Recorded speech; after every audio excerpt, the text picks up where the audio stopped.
actually think it's really important to be talking right now about where the world's going to be in 5 years and 10 years, because for a lot of young people, actually having the ability to cope with the emergency now, part of that is actually having hope and certainty for the future. And so I've started talking with the minister and other people about actually having clarity around, or at least talking about having a plan for a recovery and how young people will be considered and included in the recovery process, so that young people can see that there is consideration of their needs. People do care about what happens to them. And I think that's particularly important when so much focus is around what's going on for old people and aged care right now as well, because young people, they're sacrificing a lot right now for the good of the community. A lot of the lockdown stuff is affecting them, but that lockdown is so that we can all be healthy. And I think we need to recognise that and acknowledge that sacrifice and be appreciative of it. And what goes with that is a recognition that we also need to be focusing on what kind of youth-focused recovery do we need to be putting in place. This whole crisis on young people's social connection, and be putting resources into how we rebuild social connection for young people.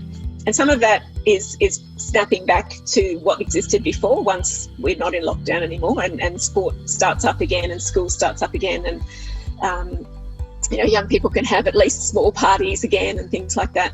But I think that we need to be a bit creative, and I don't have any solutions for this area yet, but I think we need to be a bit creative about how do we come up with new models of social connection and social occasions that are COVID safe.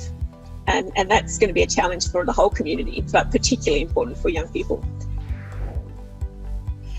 The youth work sector right now actually has an incredibly important role to play. They say never waste a good crisis. And I think this is a perfect example of that. If there's stimulus money being poured into different things, let some of it be the systems that will define whether this generation of young people end up being productive, positive citizens who are an asset to the state, or they end up being a scarred generation who will need supports for many years to come.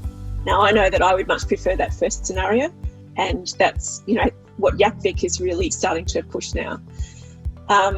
So my best case scenario in 5 years' time is that the government, industry, the community sector, philanthropists, everybody has worked collectively to actually create jobs. That's the strongest lever we can pull right now.